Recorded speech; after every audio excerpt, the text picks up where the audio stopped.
What is up, plant people? Hey, it's time once again for the Planthropology Podcast, the show where we dive into the lives, careers, and general awesomeness of some very cool plant people to figure out why they do what they do and what keeps them coming back for more. I'm Vikram Baliga, your host and your humble guide in this journey through the sciences, and as always, my dear friends, I'm so excited to be with you today. I apologize for not being better about being consistent. You know, if you're listening to this sometime in the future, in the in the year 3000. Does anyone remember that? Nope. I'm so sorry. Conan O'Brien is great. Anyway, it may not matter to you, right? This is just the episode after the last one. But for my loyal friends and listeners who have been with me the whole way, it's been a couple of weeks, right? And I'm trying to get back into the swing of things. I've recorded some episodes. We are going to get there. This show may come out every other week for the next couple of months, maybe through the end of the year. It's about to be October of 2022. But eventually we're going to get back to weekly episodes and back to normal. So I'm going to keep this short. First thing, follow all the places. Planthropology. Yeah, that is anthropology with a PL on the front. So go right now and subscribe wherever you're listening and follow on social media.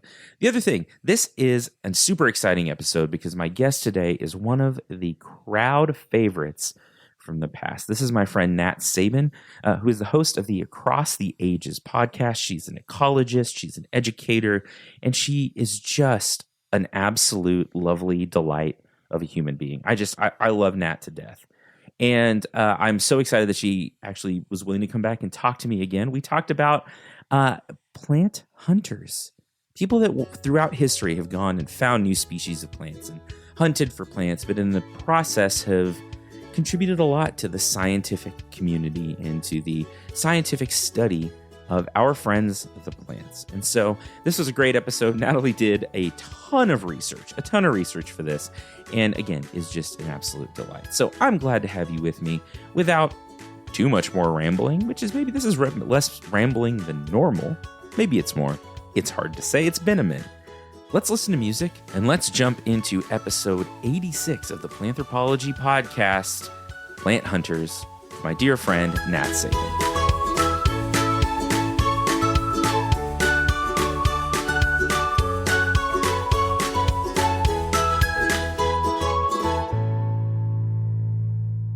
All right, Nat, how are you today? I'm really good, actually. I'm quite jazzy. That's a good word. That's the word I tend to use when I just feel quite upbeat and happy and stuff. I'm feeling quite jazzy, and I've just had a coffee as well. So caffeine. That's good. That's good. Yeah. And are you an all day? This has nothing to do with the episode at all, I don't think. Are you an all day coffee drinker? Like, will you drink coffee through the afternoon? Yes, but I'll probably stop at about, well, I say 7, but it's 7 now, and I've just had one. Well, you're just right on it. I try and think that it doesn't affect me, but I'm sure it probably does. But yeah, used to being up at all hours, so coffee just keeps me going. Well, that's true. You do keep very late or early or both hours. Yeah. Chasing. So for those listeners who have not listened to your previous episode, for one, if you're one of those people, you should go back and listen to it because it's great. But can you just introduce yourself again real briefly? Tell us what you do and how you got into plants, and all of that kind of stuff. Mm-hmm. Okay, so I'm Nat or Natalie, and I am an ecologist in England. In the UK, England. It sounds so weird when you say England. No one says England, do they? They just say Britain or the UK.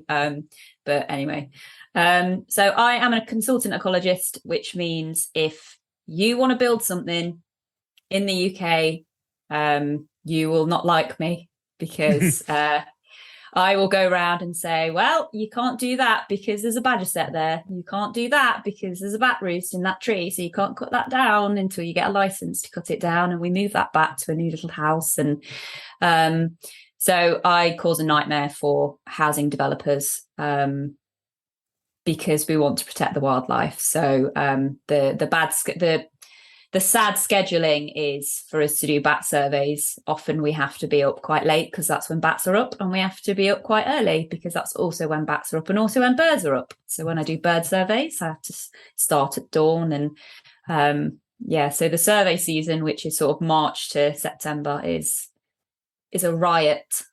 And who knows when I'm going to be awake and when I'm going to be asleep, because it's just a game of catch up, really. Yeah, no, that's and I'm sure that is interesting to try to get used to. I don't know if I'm just getting old. No, that's not true. I know I'm getting old. But like most days I'm like, oh my God, it's 9:30 p.m. Like it's bedtime. It's bedtime. Yeah. I'm done. I'm like that at 10 o'clock. I'm not someone who likes going out. Mm-hmm. So I want to be home in my pajamas and be drinking tea. And I went on a works night out last sort of November. We went out in Birmingham, which I had to be dragged out because that's not my bag. And it got to 10 o'clock and I was with quite a lot of younger people, like sort of early 20s. And I looked at my watch and it was 10:15. And I was like, right. And I literally tapped it. And I was like, I'm going back to the hotel. And honestly, the look that those kids gave me and I was just like, I don't care. It's bedtime. I'm bored. It's loud. There's people. Gosh. It's loud. There's lots of people. I don't like it. I'm going back to the hotel. Thank you very much. Goodbye. Yeah, I was at a conference recently and I feel all of that in my grumpy old bones. So you have sort of an interesting and long history with plants, and we discussed that again more in the previous episode. But you've in the last year or so moved, and I love seeing pictures from your garden because it seems like you're just loving the heck out of it. Love my garden so much. It's bringing me so much joy. It's quite big. I mean, it's probably about 30 meters long and 10 wide, something like that. Wow. So we bought the house for the garden so that we could garden. And that's what's had the most love in the past year. We've transformed it. I've had a wildflower meadow. I have put down a wildflower meadow. I've put a pond in, and there was loads of just sort of gravel everywhere. So I've pulled all that up, made it into beds, reduced the lawn, put more beds in, and got flowers from the garden, the bargain bucket at the local garden centres that look a bit sad, and nurse them back to health.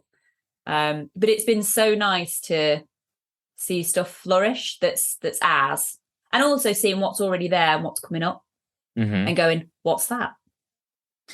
That is a fun game. That? Yeah. So Twitter helps me with that. If not, I use a sort of plant ID app. And then generally once I've done it, I've got that. Then that's in my head. I know what that is. But I've become more botanical in the past year. You'll be very happy to know. I was always very much like, I have to do botany as part of the ecology. But I'm not excited by it like I am bats and birds. And I've sort of done a U-turn, and I'm getting quite excited about it. I went on a grasses course. Oh, cool. So sort of the sort of basics. I think we did about 8 or 9 different grasses, and we went to an English heritage site, which was an old lowland meadow, and we got to look at all the different grasses there. And now I've got 8 grasses in the garden. So I got my grass ID book, picked all my bits of grass from around the garden that looked different, and sat with my ID book. And it's really fascinating what it can tell you about the area and the soil and everything else. So I'm still very much an infant, but I am getting there. That's very cool. Very cool. And I think that's a good story too, because like everyone just sort of starts somewhere. And I think that it's one of those things that, and people don't believe me when I say this, but you get into it a little, and then a lot of people get into it a lot. Like it's kind of fun. And it's funny because if you were to see my garden, landscape, yard, whatever at home, most people would be like, come on, you can do better than that. And they're right. But I spend a lot of time up at work, managing our gardens here. And I go home and I'm just like, I just want to lay on the floor and not move for a little bit. Yeah, it's been nice to spend as much time as possible this summer out in the garden. I mean, it looks like there's some snowdrops coming through, and that's me being an infant again, because that's not possible.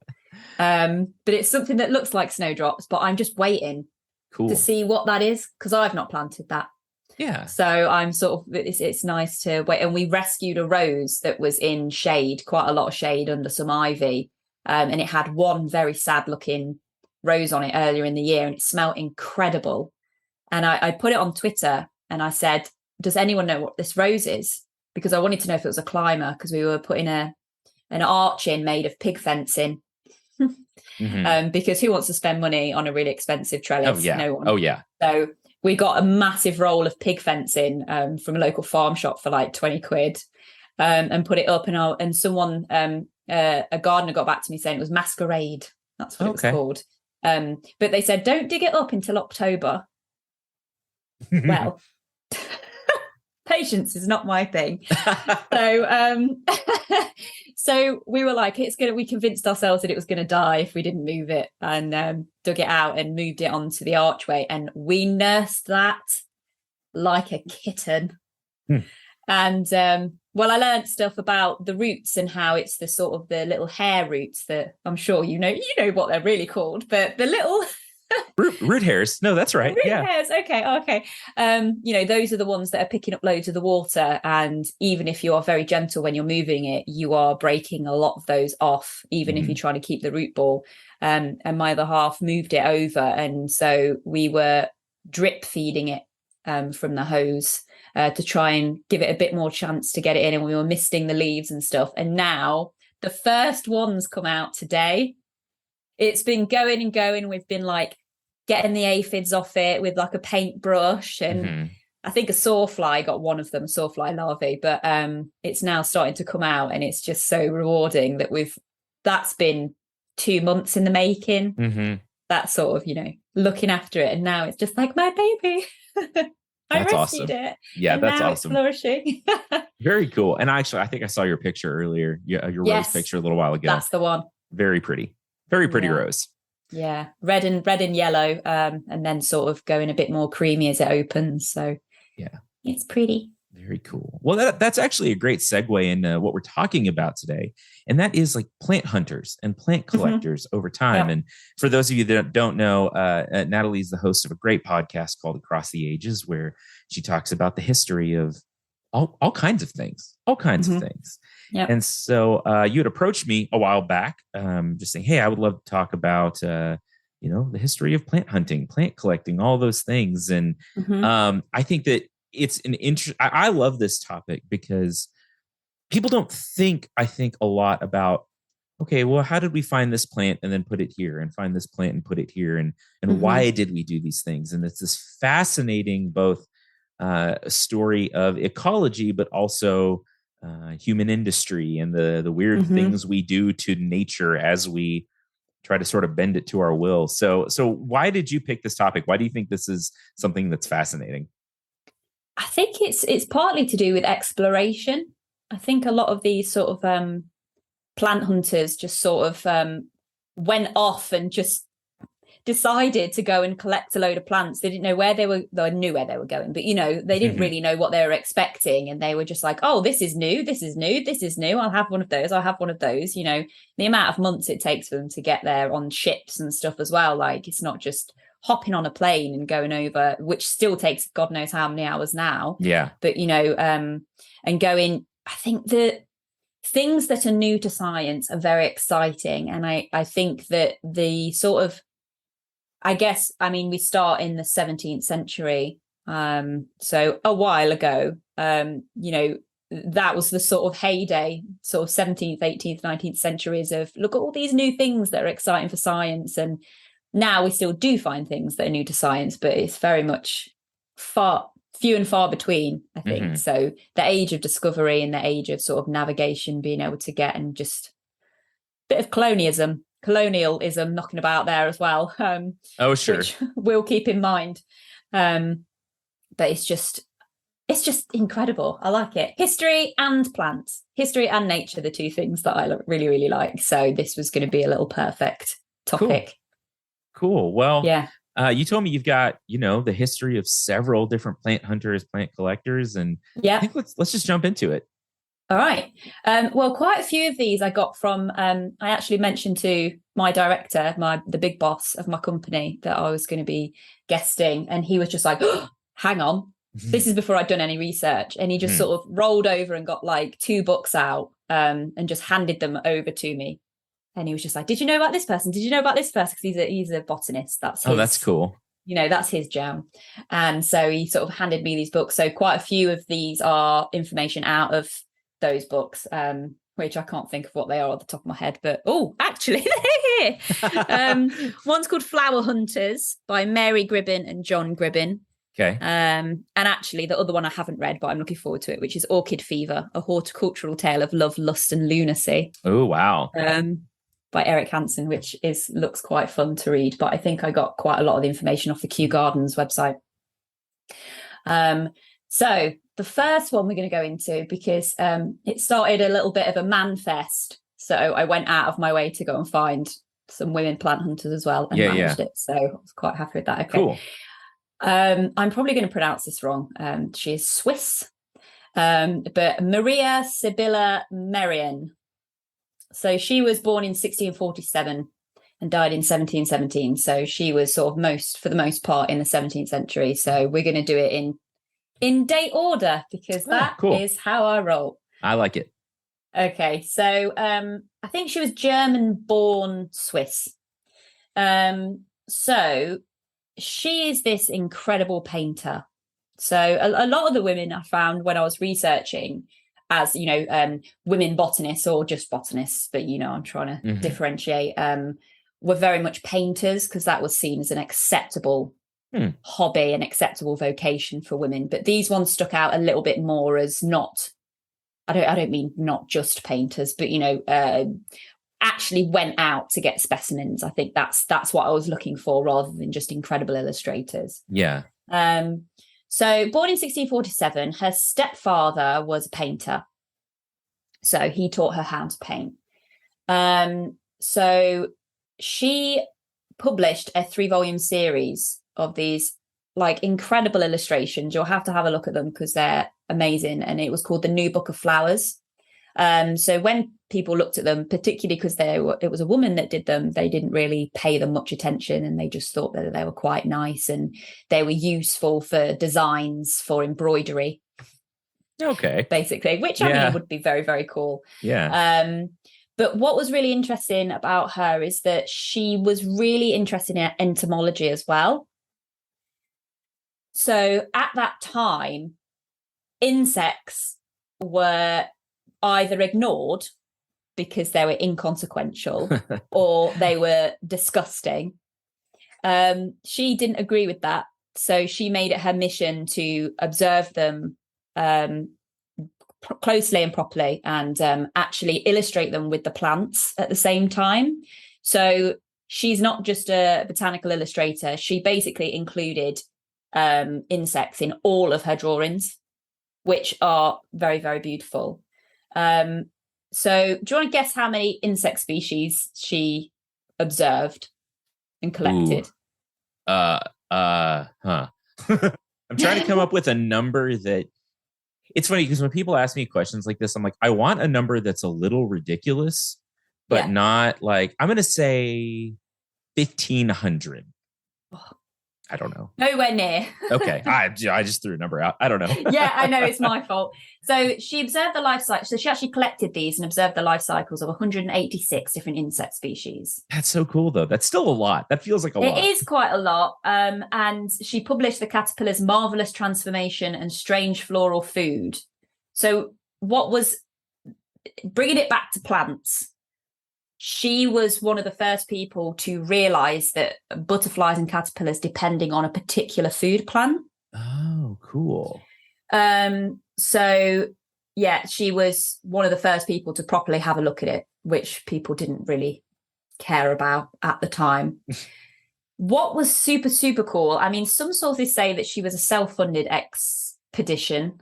I always get exhibition and expedition mixed up, so that was that pause. I was like expedition to Suriname Suriname. I can't think off the top of my head what the current country is that used to be called Suriname.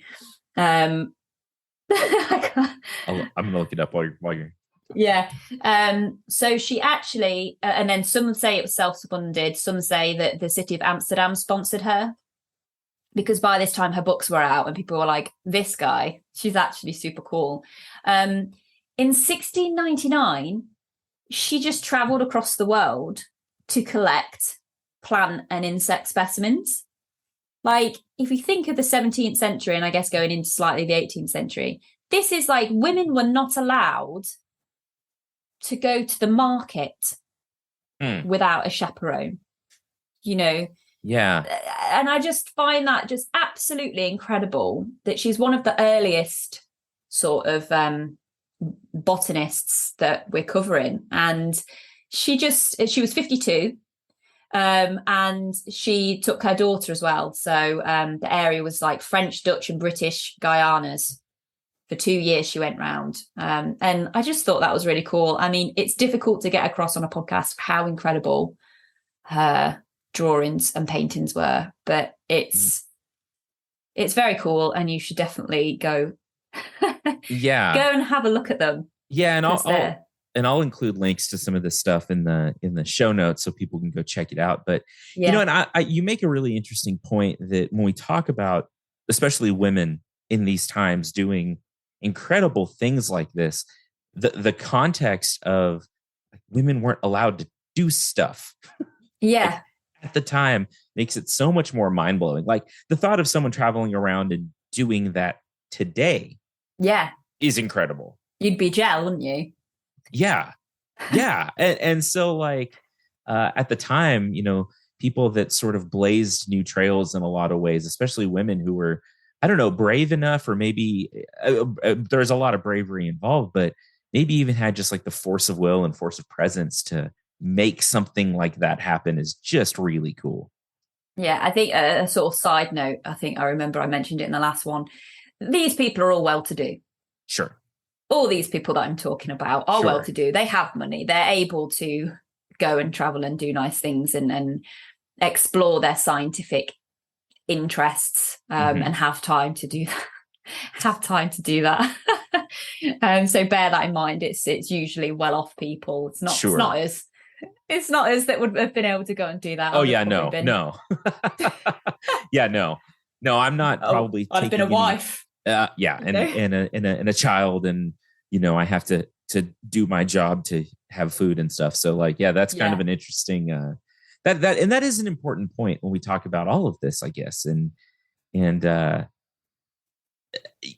some ways, and this is maybe a little off topic, in some ways, the way that I'm trying to figure out how to say this, like connectedness today and like access to information, access to, you know, social media and things like that have shrunk the world in a lot of ways that folks that are not these elite in some ways can still find cool things and share cool things and make huge, like, not just scientific, but cultural and artistic and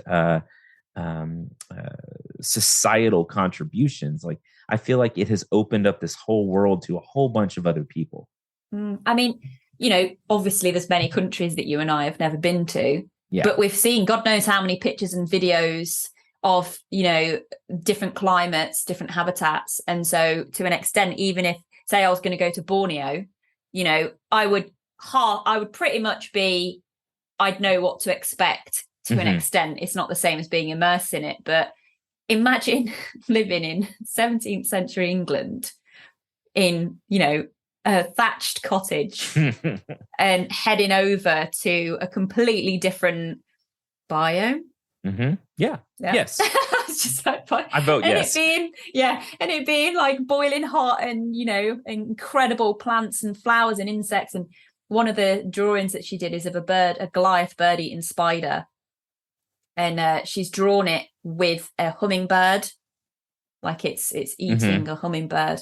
And the scientific community did not believe it for ages. They were just like, as if, you know, the biggest spiders are here. We have our house spiders and they're not that big. So It must have been ridiculous for them to see that, but it's just it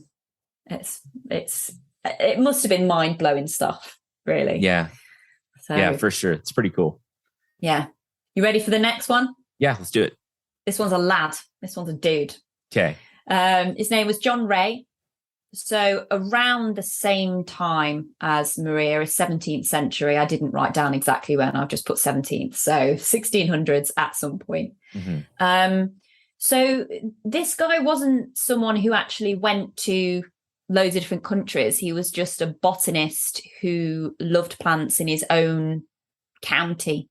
So he lived in Cambridge, and of Cambridge University fame. And that one. Okay. I've never been. I'm sure it's fine. I work in Oxford, so I'm just like Oxford. He wrote British Plants in 1690.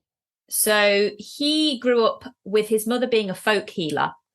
And obviously that would require her to know British plants. And his dad was a blacksmith.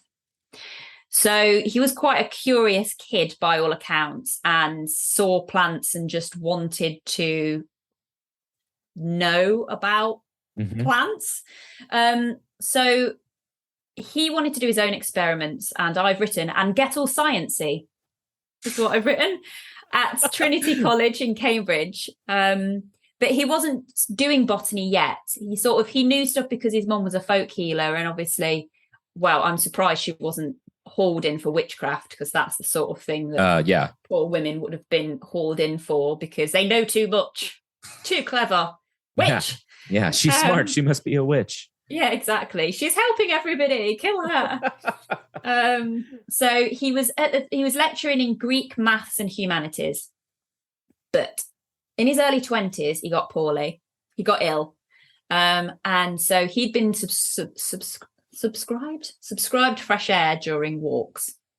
So we all know how that feels. Yeah. And obviously during lockdown and stuff, people were out going for walks, and in the UK we had daily, hourly walk. That's what we were allowed to do, and that was it. And I think it was bringing, I spoke a bit about it last episode, that it's getting people back to nature. And he started to be like, plants are cool.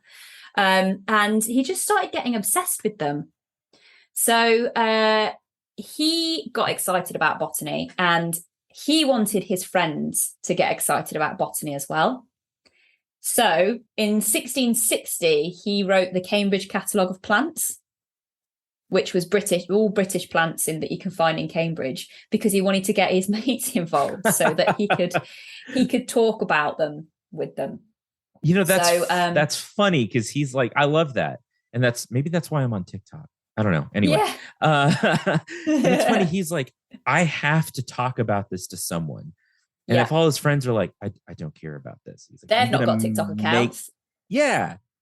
So he's like, I'm going to make sure you care about this, so I have someone to talk to. I love that.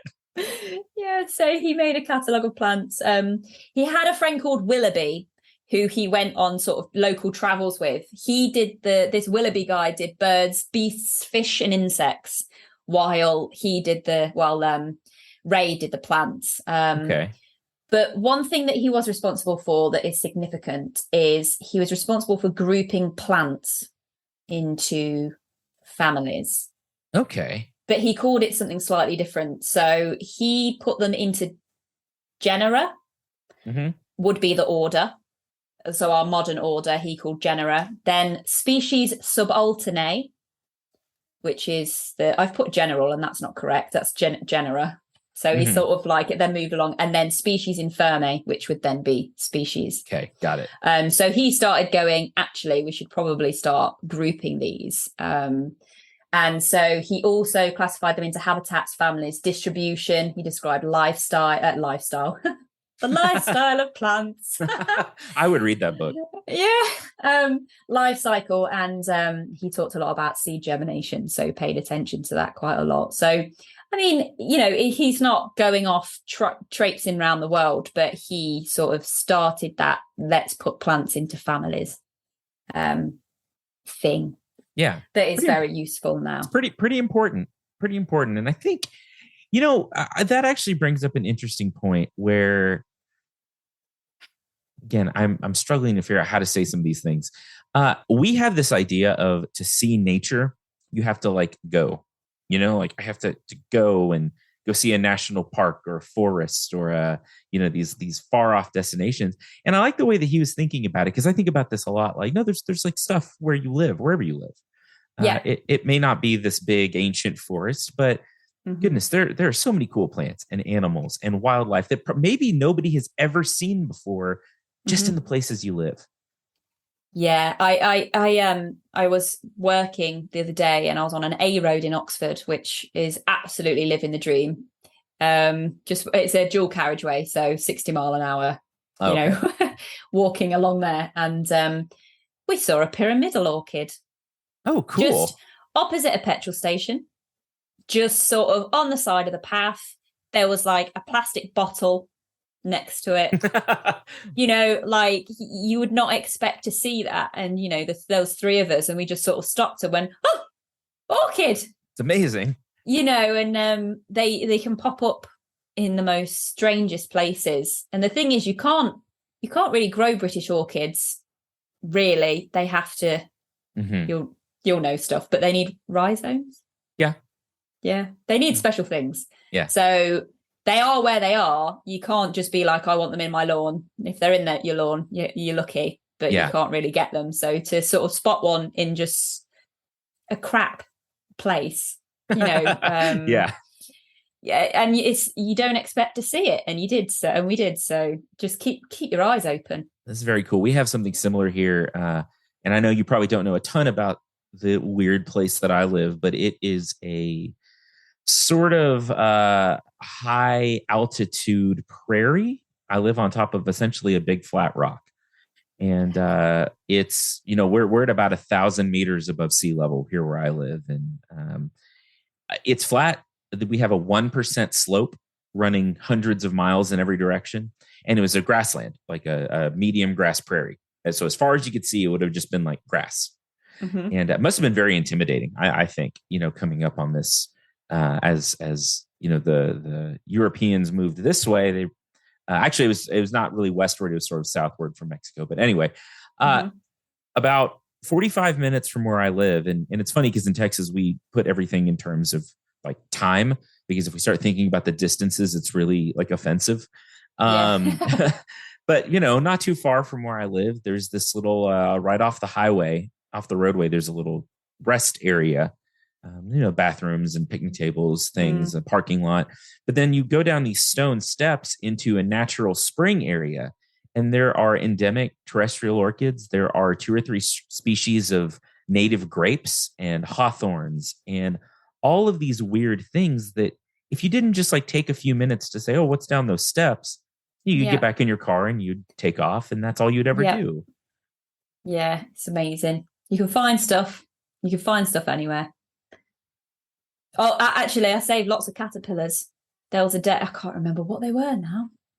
There was, what were we doing? We were checking dormouse boxes, is what we were doing. So we were doing the sort of length of like 5 kilometers or something, just going in it. We were bunny hopping, like sort of just checking one, and then the next person checked the next one, and we just kept going and kept going. But I had to keep saying to my colleague, I was like, stop! And he's about to like step on this caterpillar that's just sort of like going across the path, and I was like picking them, but they got lots of hairs on, so I was like, right, well, I'm gonna have to get a stick because I don't want to get irritated. I did find out what it was, but I can't remember now. But you don't expect that on what's quite a rubbish stretch of anonymous British road. But stuff's there, just stop and look for it. Yeah. I have got another guy called Carl Linnaeus.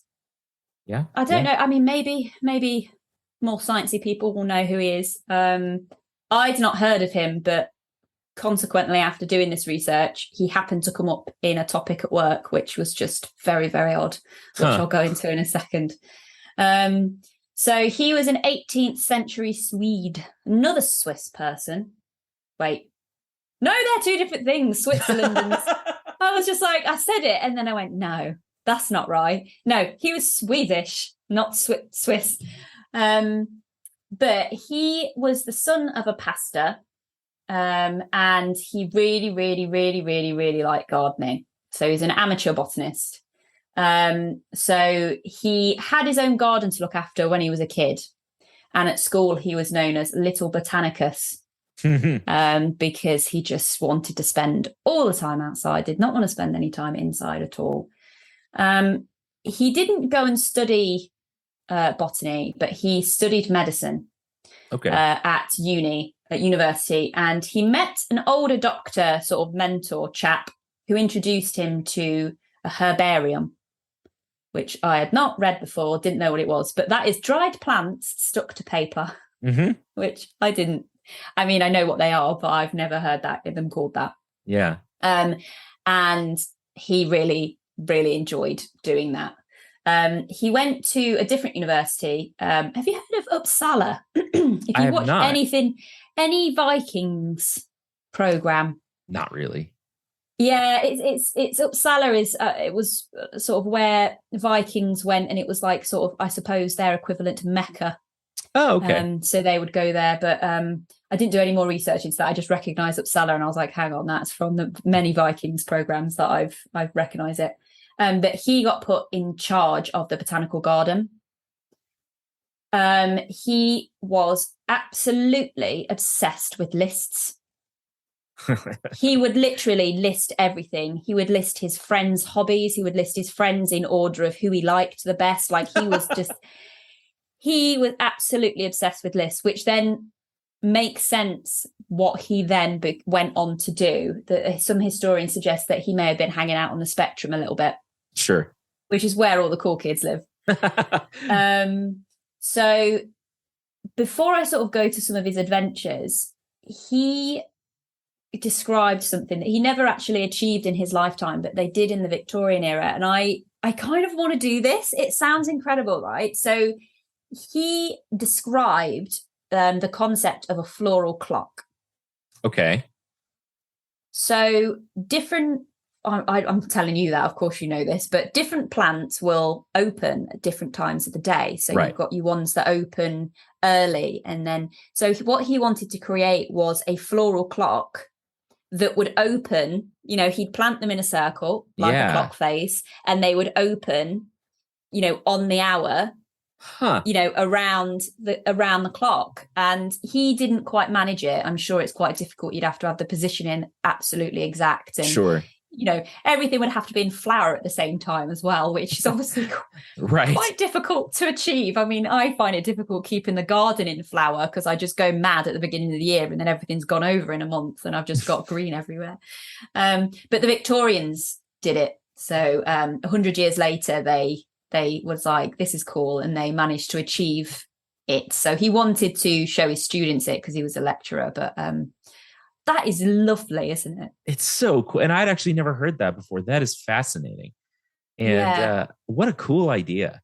Now I want to try it. On the hour and you sort of see each flower opening, which is cute. That would be so nice. I'd like to do that, but if he couldn't manage it, I don't think I could. Maybe that's a TikTok challenge. I'm thinking like, okay, what would I plant that would, like, I think I could get like a morning, afternoon, night. That's not that hard. Yeah. I'm thinking of like every hour of the day. That's really fascinating. Yeah. So that's on your list. That's on your list to do. That's what the people want. The people want it. So he also went abroad and he went on expeditions to Lapland. Okay. So at the time, the nomadic people of Sami were living despite persecution from, I presume, Christians. Mm-hmm. That's quite safe. Generally. I wrote down religious pressure, but I presume Christians. Yeah. And he was a bit of a fibber. He was a bit of an exaggerator about his achievements and sort of, aren't I great? Which sounds slightly like me, but I'm not as bad as him, I think. So the things that he claimed that the Alps were bigger than Everest, Okay. which is not true, No. obviously. He claimed that he never got tired and could go for days without resting, which again is silly. He posed in and I'm going to do like air quotes, a traditional Sami costume. No. No, not so much. It's quite a funny if you Google Carl Linnaeus, like you'll see him in a sort of adventurer outfit with completely weird mismatched pieces of clothing that he claimed was a traditional outfit, which was very much not. Something that was quite cool, actually, is that in the 1730s, Dutch ships had a tradition of bringing back seeds from wherever they went. Okay. So that was every ship that went. Why am I talking about Dutch? I think he was in Netherlands at the time. So that's probably why. That he'd moved to the Netherlands. And so all vessels that went from the Netherlands would bring back seeds wherever they went. So it wasn't unusual for him to bring back stuff. But he tried to make plants sexy, which they are. Listen, that I have built a career around this. But wait for this. It's just like another level, right? So sorry if I'm pronouncing any of these parts of plants wrong. Okay. I'm reading them. I've never heard people say them. I've only ever read them. Calyx. Yep. Okay. So he described the calyx as the bedchamber. The anthers. Yeah. As the testes. Okay. Yeah. The pollen is the sperm. Right. The stigma is the vulva and the style is the vagina.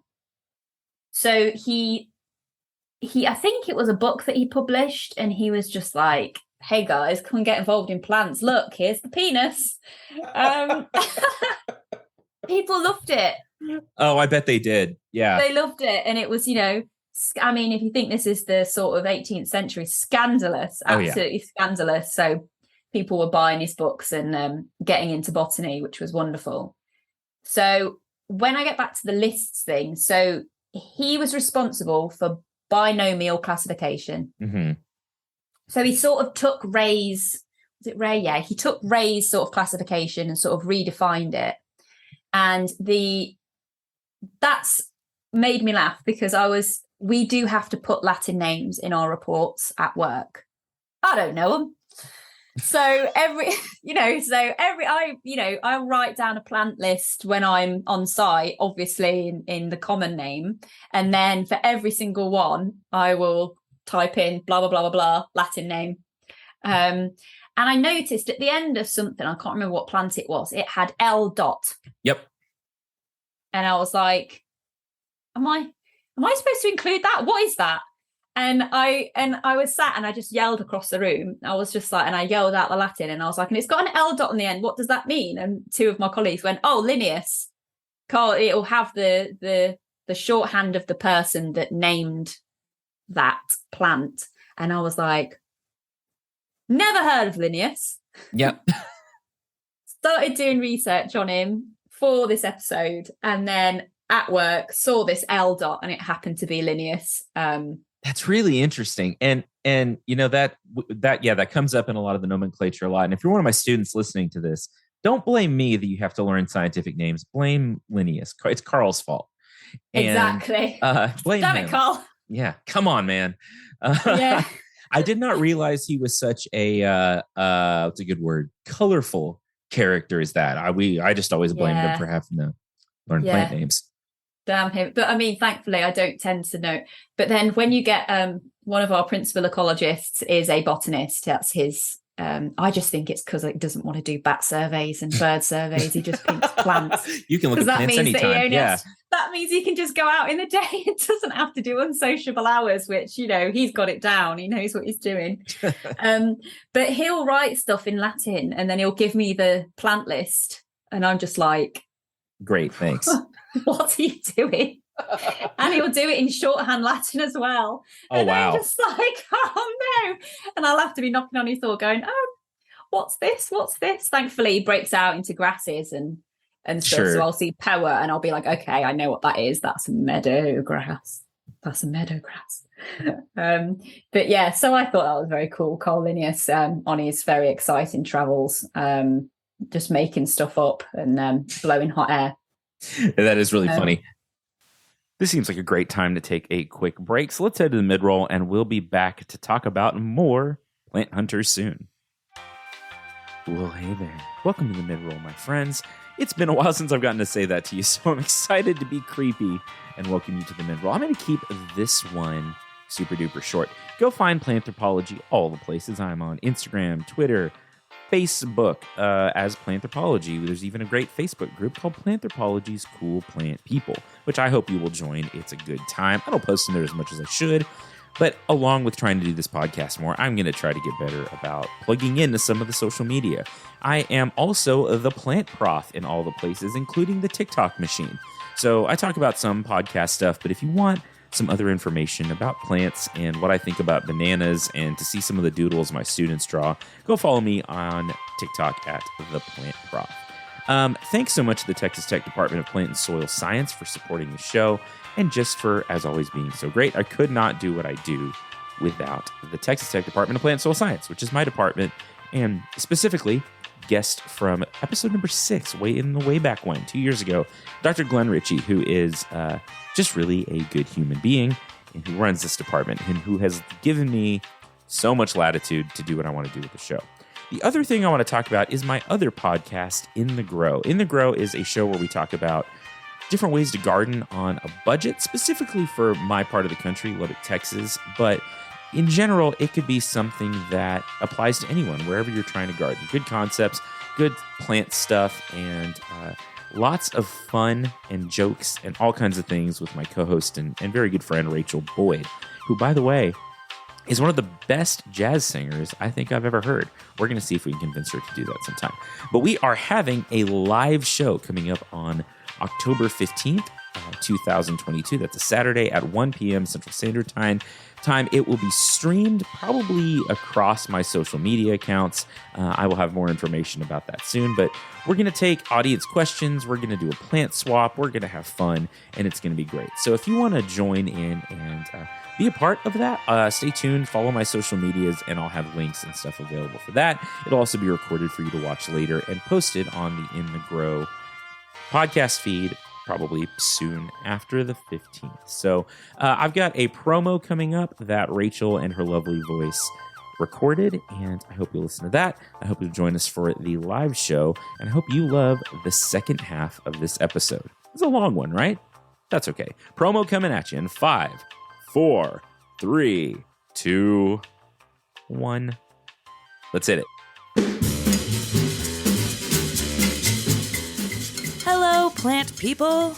Want to get in the grow? Live? Join me, Rachel Boyd, plant expert Vikram Baliga, and your fellow plant people to swap plants, seeds, advice, or planting gone wrong stories. Have a question? Have it answered by Vikram, not me. Submit your botanical query to inthegrowpod@gmail.com or at the event where we will have a question box. Come in your best plant-related Halloween costume to win a mystery planter. If costumes aren't your thing, don't worry. You can also win a mystery planter by entering our raffle. Come have some fall fun and get in the grow with us Saturday, October 15th from 1 to 3 p.m. at the Texas Tech Horticultural Gardens.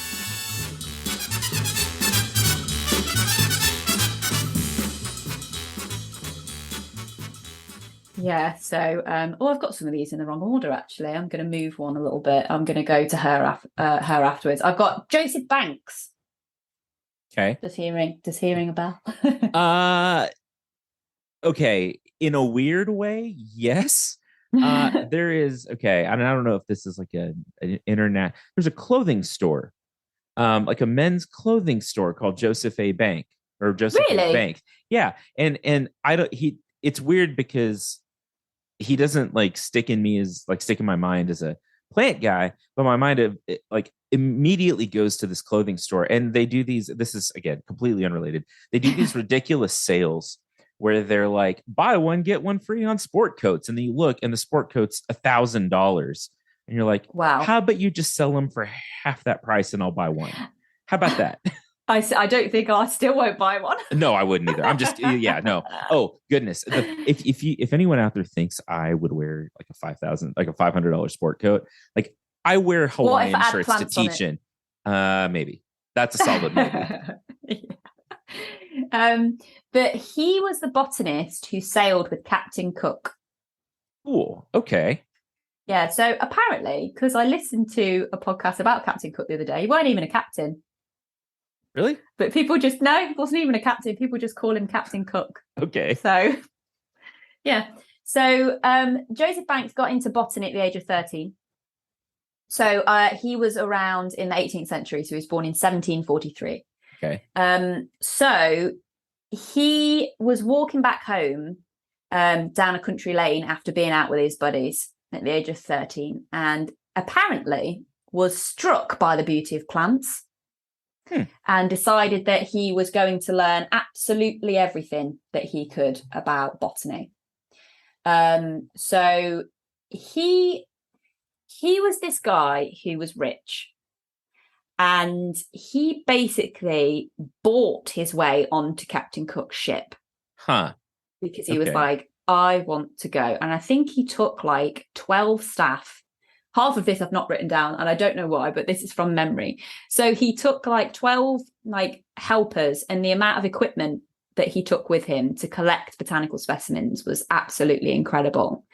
A side note about Captain Cook. I'm going off on a tangent slightly, but it's an interesting little fact that was included in the writings about Joseph Banks. So at the time, so many sailors were dying of scurvy. So scurvy is when you do not get enough vitamin C, basically. So you don't get enough vegetables. And they did not know at this time in the 18th century why people were getting scurvy and how to treat it. And like ships were losing like 70% of their sailors. Oh, wow. To scurvy. Like it was absolutely nuts. And if you think of these huge expeditions across the globe, scurvy was like the biggest killer, not battles, not like thirst, like scurvy was one of the biggest killers. And to think that just a few drops of lemon juice every day was fixing it. Yeah. But Captain Cook actually introduced, he brought on like barrels and barrels of sauerkraut, which does have vitamin C in and could be pickled. But sauerkraut isn't to everybody's taste. I think I have had it and I like it. I think it's nice. But he wanted to make sure that the crew would eat the sauerkraut, right? So he did this thing where he sold it to them not as in monetary wise, but sold the idea that it was a delicacy. So he started out the voyage only having it for himself and the other officers. And you can just imagine all the sailors like, oh, what's he got? What's he got, lad? What's he got there? And then he started letting them have a little bit now and again. And then they just became lit for sauerkraut. And then everyone had a daily ration of sauerkraut, which meant that they didn't get scurvy. And at this time, I don't know if they didn't know why. But for some reason, he must have thought that would be good, and they didn't get scurvy. Yeah. So I think 2 people or something died on the ship. Wow.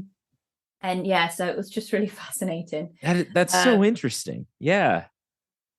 So when they landed in Australia and basically just ruined everyone's day, that's why Botany Bay is called Botany Bay in Australia, because Banks went out and was just like, oh my God, all the flowers. And that's where he was like, I used the word discover, and I mean discovered by the British is what I mean by that. I understand. Because the Aboriginal population will have known literally everything and probably more than we know now about the plants. But there was a Banksia is named after him, which is like you're nodding. I didn't even look to see what it looked like, but I've just written down it's got brush-like flowers. They're pretty. So on that trip, he collected 1,300 species and discovered, quote, 110 new genera on the trip. And over his lifetime, he introduced 7,000 new species to Britain. Wow. Mostly through hhis work at Kew Gardens. Wow.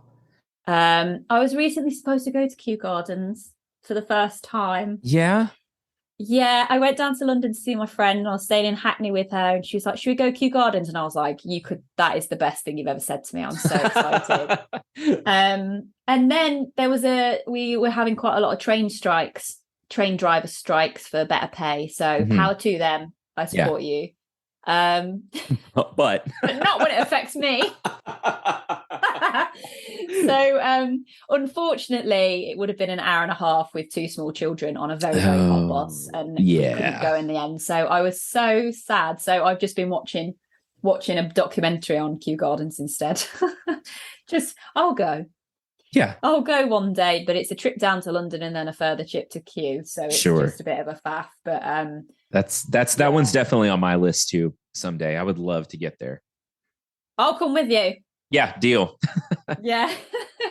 It looks amazing. So yeah, big guy, Joseph Banks. So that's really fascinating. And he basically bought his way onto he bought his way onto more expeditions as well. Was just like, look at all this money. Oh, have a donation. Wink, wink. Okay. Yeah, take me with you. Yeah. So that is Joseph Banks. And then I've got Marianne North. So she was born in 1830. So we've moved into the 19th century now. So she developed a love for exotic flora and plants of the tropics from going to Kew Gardens, because her dad was friends with, I can't remember his second name, Joseph Hooker or Jack Hooker. Okay. He was the director of Kew Gardens at the time. And I actually, I was listening to an audiobook, a Bill Bryson audiobook about Life at Home, I think it's called, something like that. And he was talking about this guy who was, I'm going slightly off on one, but it's about plants, so it's fine. This guy was head gardener at this massive estate by the age of 20. He designed the Great Exhibition of 18 something. I can't think of when it is. The 19th century. There was this huge Great Exhibition, and they'd had thousands of drawings for this huge place to hold the Great Exhibition, which basically brought inventions from all around the world into this big place. I'd have loved, if I could go anywhere in history, I think I'd go to the Great Exhibition. But he built this crystal palace, which was humongous and made of glass, and he designed, he wasn't even an architect. He was this like incredible guy. And he ended up being the director of Kew Gardens and built the Palm House there, which has been, I think it got renovated a few years ago, according to my documentary, because I've not been. But so she went to the Palm House because her dad was friends with the director, and she was just like, plants are my bag. So she was not just, she painted them.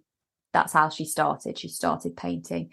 And she then decided that she wanted to go around the world and collect and paint plants.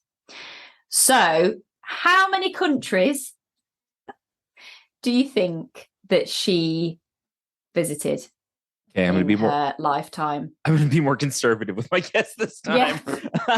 I don't want to keep disappointing you. 1,500, no. How about 17? Did I get it? On the nose. Yeah. That's amazing. Nice. So she visited 17 countries on 6 continents in 14 years. Wow. So she went to the US of A, Canada, Jamaica, the Caribbean. She went to Brazil and Chile. She went to Tenerife, the Brits' favourite. She went to Japan, Singapore. I don't know what Sarawak is. That's in Asia, whatever that is now. Java, Sri Lanka, India, Australia, New Zealand, South Africa, and the Seychelles. Wow. She did it alone. Wow. With no chaperone. She travelled on her own, and if you think of a Victorian dress, she's wearing traditional Victorian dress, collecting plant specimens, and bought them back to Kew Gardens. And she also painted, like when I was reading it, it was like, and she did 500 paintings on this trip, and she did 400 paintings and 200 on this trip. And like, she then donated a lot of the paintings to Kew Gardens so that they could raise money and Sure. teach people about plants. So I mean, that's the story really of her. Yeah. But the sheer, a lot of the women that I was seeing was, they were a very beautiful painter and blah, blah, blah, blah, blah. But this was just like, I was like, 17 countries. That's a lot. And that's in 14 years. So she must have spent a lot of time on a boat. Like all of that time. It feels like all of that time on a boat. Yeah, exactly. So I just can't imagine like how wonderful that would have been. Wow. As a lone female traveler. And I think I was reading that she never got married. Because she was like, plants. Yeah, sure. I'm busy. I'm not. More countries I can't be to pregnant see. while traveling. Come on. So so I just found her, and there's loads of videos and stuff online about her that are fantastic to watch. Like, and they've done it sort of through Kew Gardens and stuff, and they've got an exhibition at Kew Gardens on her. So that's on my list. We'll go together. Yeah, it's cool. I love it. Yeah. So last guy, slightly more. I don't think scandalous is the word. I guess a little bit more shock value. This last one, and David Douglas. Okay. Of Douglas Fir fame. Oh, that one. Okay. That guy. Yeah. Okay. So this is going to split the UK in half when I say this, and probably annoy the Scots. Douglas was born in Scone. He was not born in Scone, in Perthshire, sorry. So yeah, in Britain, some people say scone and say that saying scone is posh, and the people who say scone say that scone is posh. Oh, that's funny. It's scone, and scone is posh.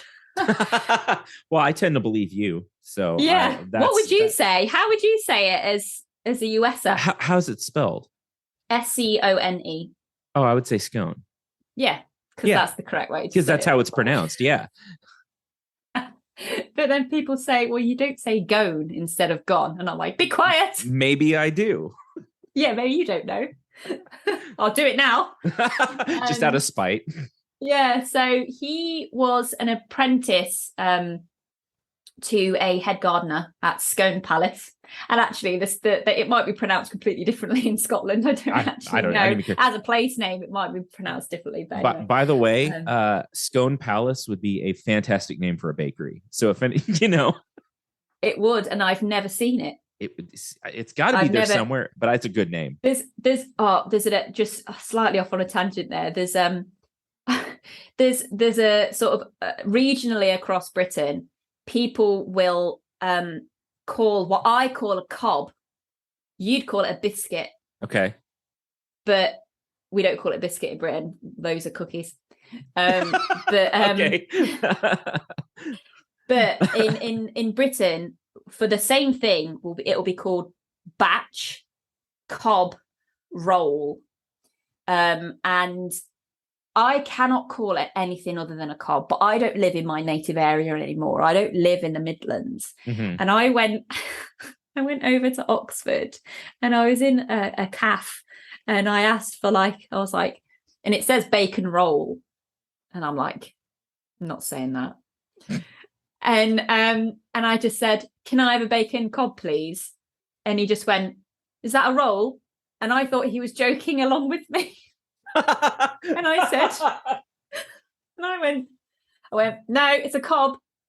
And he did not laugh at all. Oh, no. Right? He was just deadpan. Oh, no. He was just like, yes, but so I can charge you for the correct thing. You want a roll. And I was just like, oh my God, I wanted to die. And I just said, I'm sorry, I was just making a joke. Oh, and man. he just didn't respond. Completely so unamused. That's wow. No, he was just not interested in my. And the reason I got to that is because there's a when I visit my friends up in Derbyshire, which is still sort of the same area where I grew up, there is a what we'd call a cob shop, a bakery, and it's literally called It's a Cob. That's what it's called. And every time, because that's that's what we will call it. And so every time I used to go past it, A, I knew I was near my friend's house, and B, I was like, I'm with my people. I love that. I love that so much. It's a cob. That was literally all it was called. It just said it's a cob. What a passive aggressive way to name your business. I love that so much. It's like you're not allowed to go in there if you ask for a batch. Yeah. Or yeah, it's funny. So yeah, anyway, I went off on a tangent there. No, it's a good one. So I thought I'd share it. So he ended up, so he was an apprentice for the head gardener at this Scone Palace, and then he moved to the Botanical Gardens of Glasgow University, and he attended botany lectures. So there was a chap called William Jackson Hooker, another Hooker, who was the garden director and professor at botany. So he was really impressed with him, and so took him on an expedition to the Highlands, and then recommended him to the Royal Horticultural Society of London. Ooh. Fancy. So fancy people, basically. So his main trips were to North America, hence the Douglas fir. So in 1827, he introduced the Douglas fir into cultivation, which I saw a little note going, actually, it's not a real fir. It's one of those things. I just took it for okay. Yeah, it's fine. Don't know. So he introduced about 240 species of plants into Great Britain, and they were all from North America. So we're over there stealing from you lot. Nah, give them to us, we'll have them. Please give us all of our fir trees. But here's the quite exciting bit, which has nothing to do with botany, but has to do with his death. So he died under mysterious circumstances in Hawaii. So in 1834, he was 35. So about my age. Yeah, mine too. About our age, he went off, and so he was, I'm going to say this wrong. He was climbing Mauna Kea. Yeah. Okay, thank God. I'm sorry. So he apparently fell into a pit trap, right? And then was mauled to death by a bull. By a bull? By a bull. Yeah. So apparently you could dig traps to catch cows in. Okay. I don't know why you would want to catch cows, or why you would want to catch them. I don't really know. But he fell in the pit trap, and then a bull fell in and gored him.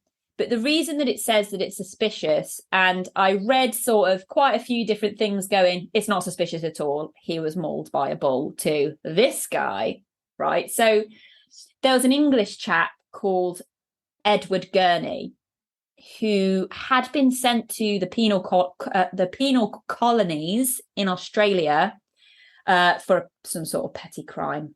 I can't remember what it was, but he got 7 years for, I don't know, probably nicking a handkerchief or something.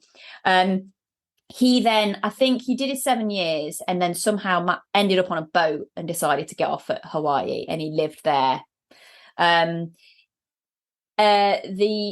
Douglas was on his way because he was moored there for a couple of months or something, and had to wait for the next ship, and so he decided to go on this plant collection up the, I'm guessing Mauna means mountain. I think so. And he stopped at this chap's hut for breakfast, right? And they were like, "Oh, we're English, isn't England great? Yeah, we love England, woohoo!" And then apparently this Gurney chap was just like, beware of the pitfall traps. But bear in mind that Douglas, just like all these other explorers, was absolutely minted, so had loads of money. Yeah. This Gurney chap, not so much. He was one of us. And so basically he became suspected in Douglas's death. And they thought that he had pushed him in or killed him or whatever, or made this story up. But apparently his body was, it looked like he had been gored. Huh. His injuries were, yeah. So you never know, but the guy it's sort of the mystery. He was never arrested or anything because there was never really any proof. They just sort of went, hey, he was a criminal, therefore he probably He must have killed done him. it. Yeah. Well, He pushed him exactly. in, pushed the bull in on top of him. Yeah, which must be easy to do, pushing a bull in. Yeah, you surely. Yeah, so that's the specific plant hunters. Huh. There's so many. Yeah. We'd be talking forever. I tried to pick out some that were quite, I mean, they're all interesting. They all sort of, but yeah, so to be a 19th century man, just getting on with money, getting on a ship, yeah, and just going, I like plants, let's go get some. So something. Yeah, that's something. Yeah, I found that interesting. But as well as the plant hunters themselves, I did do a little section on orchid hunters. Yeah, let's hear it. Because I like it. Orchids are very nice. So in the 19th century to the early 20th, so I've sort of got the years of 1838 to 1910, orchid fever. We got orchid fever. So it wasn't just general plants. It was just like, oh my God, let's go get some orchids. Fortunes were made and lost at orchid auctions. It was described a bit like the tulip, the sort of tulip phase where everyone was buying and said, "Oh, some bats in the garden. That's nice." So I just got distracted. I just saw some bats in the against. I have to say, just the joy on your face just now made me so happy. Made me so happy. So distracted. I presume it's a pipistrelle by the way it's moving, but I just saw it against the sky and I was like, "Hi, my babies, I'm here."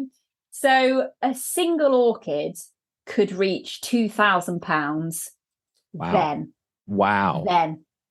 So Goodness. I've got down £250, £250,000 now, which would probably be like what, $300,000, something like that. Something like that. And some were sold in lots of hundreds for far more. Wow. So it sounds like the most daring, like crazy, I suppose not a job, but, fortune hunting, I guess, for people. So explorers had to be good at botany to know if they were finding a new species. It became such a big business. They had to negotiate with locals, get locals involved to help them find these orchids. So it said that one importer noted losses of much as, I've got this one in dollars, which is not useful for me now, but one importer noted losses of as much as $80,000 on a single shipment, because bringing them back, it's all very well collecting loads, but bringing them back is another matter. There's been, I think I've got some that are lost in hurricanes, some were chased away by locals. There's one about a specific plant hunter called Benedict Rosel. I'm not sure if you pronounce that correctly. Roeze, Rosel. So he was employed by nurserymen, if that's even a word, it must be. Yeah. So there's a guy called Frederick Sander who ran the world's largest orchid nursery at the time. So this Rosal guy stood over 6 feet tall, blonde hair, blue eyes, and he had a hook instead of a hand. No, what? His left hand was a hook, which is just cool.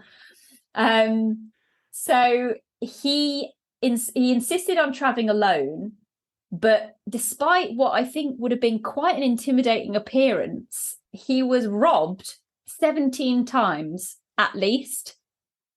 Like, it was like this cutthroat guy, and I guess if he was so recognizable, people would have gone, "This guy's got orchids, get it." Yeah. If he was on his own, a couple of big blokes might have had him.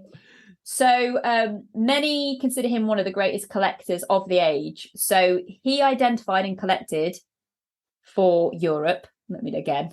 Okay, sure. 800 new species. Wow. I mean, it says flowering plants and trees, so perhaps maybe not just orchids, but he shipped massive amounts of plants. And one of his orchid shipments weighed over 8 tons. Wow. That's a lot of plants. Please don't collect all the plants. Yeah, no. Do you know what I mean? Like, that's just not, like, I get it, but at this time they just had absolutely no respect for anyone. The Europeans had no respect nobody. for anyone or anything. That's so true. And it's like so sad to think about, though. Yeah, we're just going to strip these clean. I've got another orchid chap called Carl Roberlin. So he was in the Philippines and he survived an earthquake there. And he sighted an unknown orchid through a hole in the roof of a tree house. And then the earthquake hit. So he couldn't get the orchid because it got ruined.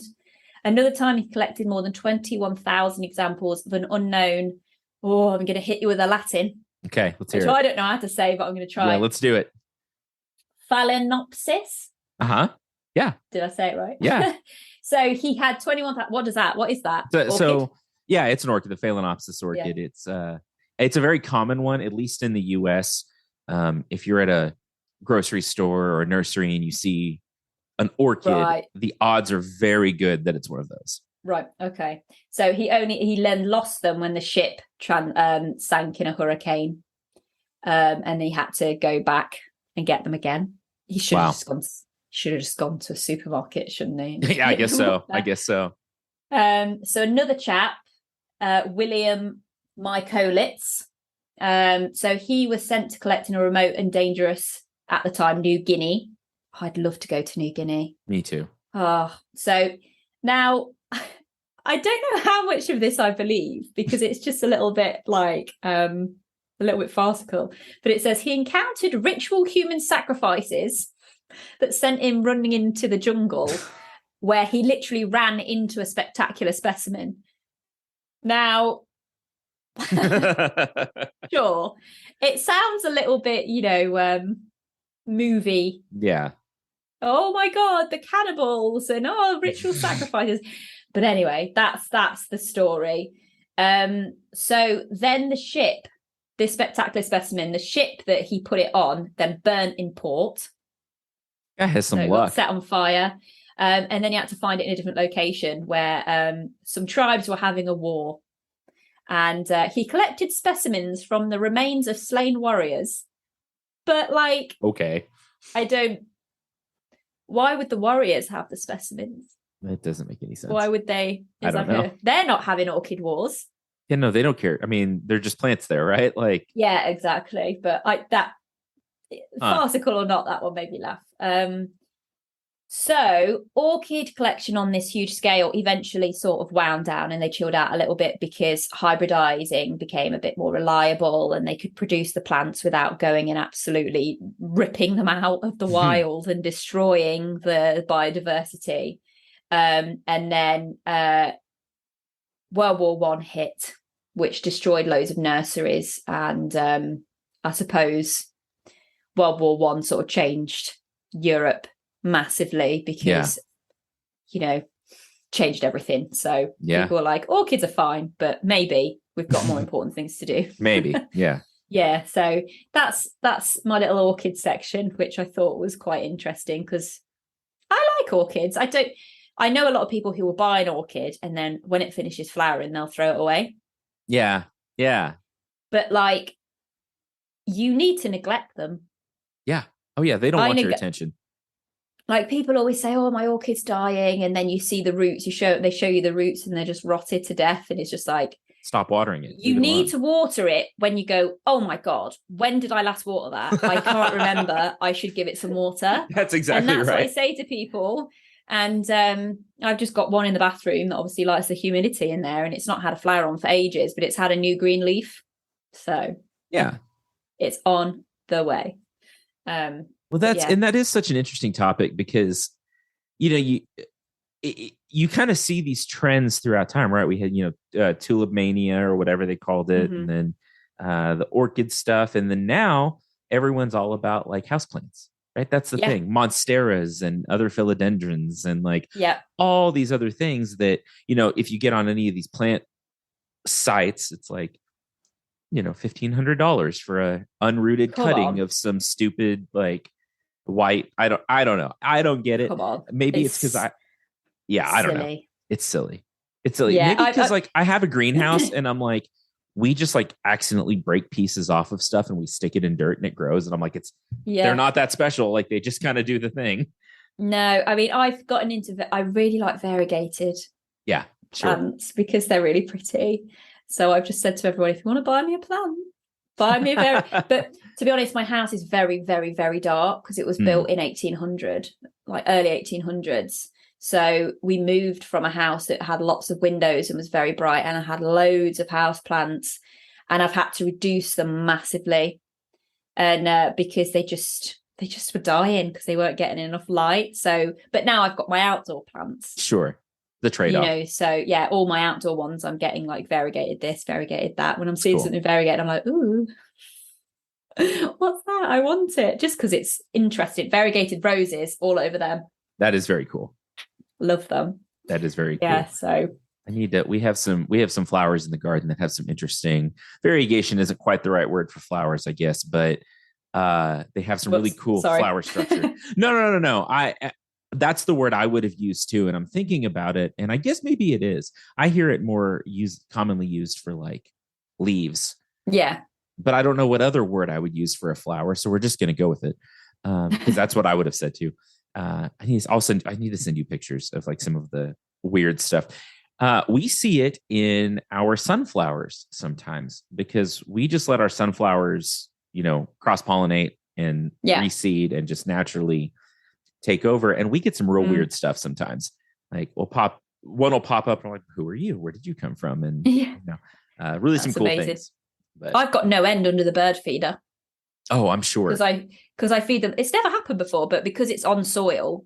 Yeah. I've got I can't out. I love my birds. So I'm feeding them constantly. They're like pigs. But I'm interested to see, because there's 2 types coming up and I've left them rather than pulling them out because I would like to see what they're going to be. Because I did grow some flowers for the first time this year from seeds. And I had ones with like giant heads, but the heads were so giant that they just flopped. Yeah. And my friend gave me some red sunflowers, which they're not quite at seed yet, but they've got several heads rather than just the one. Yeah. So I think I'll save the seeds and plant them next year because my other half is building me. It's just been my birthday, and he said, "What do you want?" Happy birthday! Thanks. 32. 32. And he said, "What do you want for your birthday?" And I was like, "I want a cold frame. All I want is a cold frame." So we've got a load of old leaded windows that in a past life we were going to build a tiny house. Mm-hmm. But the planning permission was just, by the time you've done everything in Britain, it's very difficult to build a tiny house. It's any way you put it, it's basically illegal unless you own the land and have permission to have it there. Oh, wow. Yeah, it's very annoying. Or if you're in someone's garden, it's fine. But anyway, I won't bore you with that. But we had loads of leftover windows that we were going to use, that we'd bought, like secondhand leaded windows and some stained glass ones for the side. And so we're sort of taking the front off of the shed and building like this beautiful frame. I say we, I'm not doing it. The royal we, right? Yeah. Yeah, exactly. And making this really beautiful cold frame out of leaded stained glass windows. So I'm hoping that next year, I was like, as long as it's in by spring or late winter, I'm happy. And then I can start my proper sort of propagating and trial and error, really. Because a lot of it's been trial and error this year. Some of the things in the beds I wouldn't do again because I've not taken notice of the heights. So I've not really thought about it, and I've gone, that's nice. And when it's small, I've just shoved it in. And then suddenly I've got these cosmos that are absolutely huge in the middle of the bed and you can't see anything else. But the bees love them. So I've kept them where they are for now. But next year I'll put them somewhere else because I don't think they probably won't survive the winter depending how cold it is. So it's a learning process. Oh, it is. So as we kind of wrap up, I'm going to put you on the spot. What's your favorite flower? It's probably roses. Okay. That is so cliche. It's okay though. Okay, no. Jasmine. Ooh, good choice. Yeah, jasmine, honeysuckle, anything that grows relatively wild. And if it doesn't smell, I'm not interested. Yeah. So jasmine, just climbers, jasmine and honeysuckle, and they're so good for wildlife as well. If I buy roses, I tend to buy ones that are more open so that pollinators can get in. But I have allowed myself a couple of pretty ones. Yeah. Just because the amount of time I spent, I'm going off on one about roses now, but the amount of times I tried to find a nice smelling rose, and I've obviously got quite high standards. In one day, I went to 6 garden centres and sniffed every rose to find, and I was like, no. And we even had the guy helping us at the garden centre, and the poor bloke, and I was like, no, bye. Unacceptable. But they've got to smell amazing because I know they can. I'm with you. So why would I buy one that doesn't smell amazing? It just seems silly. I agree. Have you, again, I keep thinking of new things to ask you because I like talking to you. Have you smelled ginger flowers? No. Does it smell like ginger? It smells like spicy honeysuckle. It's incredible. They're my favorite like smelling flower. It's ginger flowers. I'm trying to think, and they almost literally looking for a pen. They're You'll not, have to message it to me. I will. They're not. I'll send you a picture too. They're not in the same family as a honeysuckle, but the flower structure is very similar, and the way they produce nectar and things. And I think probably their batch of pollinators is very similar. Yeah. But like, I'm trying to think of the best way to describe it. Okay, if you think of like a spiced candle that you would smell at like Christmas time, fall I sniffed time. some today. I was in TK Maxx today. I had my face in them candles. Yeah. So if you took that and like combined it with a honeysuckle, that's what they smell like. And they're soft. They're beautiful. Wonderful. I'm going to see if I can get some now. You should try to. I hope they sell them in the UK. Otherwise I'm just going to cry. I bet they do. But Natalie, that was so much fun. I could literally talk to you about plants all day in history. I know. It's wonderful. You have to rein us in. Yeah. Where can people find you? So you can find me on Twitter at Nat Sabin. Or you can find my Across the Ages account at _Across the Ages. I don't know who has at Across the Ages, but don't follow them. We don't want them to have any extra publicity. Yeah, I've probably got about it sounds weird that I've got a history podcast, but when I'm an ecologist, but I like history, I could either work in history or ecology. I like them both the same. So I just thought, I already get my sort of kick at my wildlife kick from work. So I'll have a history one. So I think there's 22 episodes, something like that so far. And it's very good. Thank you. It's very sweary. It's just me, just chatting on my own. I like talking, so my poor other half doesn't have to hear me all the time. He gets a little break from me doing a podcast. But it's doing quite well. I've just recently hit 21,000 listens. Hey, that's awesome. So it's still going, and I don't know why. I had a viral tweet early on in the podcast in Twitter about a little hedgehog. It was a really, really cool. I remember that. Yeah. Yeah. It was a hedgehog holding a little bowl, and it was a ceramic one. And I think it was, I can't think of the culture that did it, but I said that this is the same age as the pyramids, you know, and people really liked that. And because that went viral, I think I got 500 listens in one day. Wow, that's cool. Just like, oh my God. So I must have retained a couple of them. Very cool. So yeah, I really enjoy doing the podcast, and I have had a hiatus because I have ADHD. So I will go whole hog at something for quite a while, and then as soon as I lose interest for a little bit, I lose interest, but I will get back on the train. I just need that sort of something to hit me again, so that I'm like, I don't want to do it and me be bored doing it, because if I'm bored doing it, everyone's bored listening to it. So I want to go at it when I'm 100% again. So this was a nice little practice doing all the plant hunter Well, and it was fun. Yeah. And I told you that this is my first in a little while, and the ADHD would actually explain a lot. I have to think about that. I'll send you a test to do. Yeah. But no, this was my first one to record for a while with a guest, and I have just so much enjoyed it.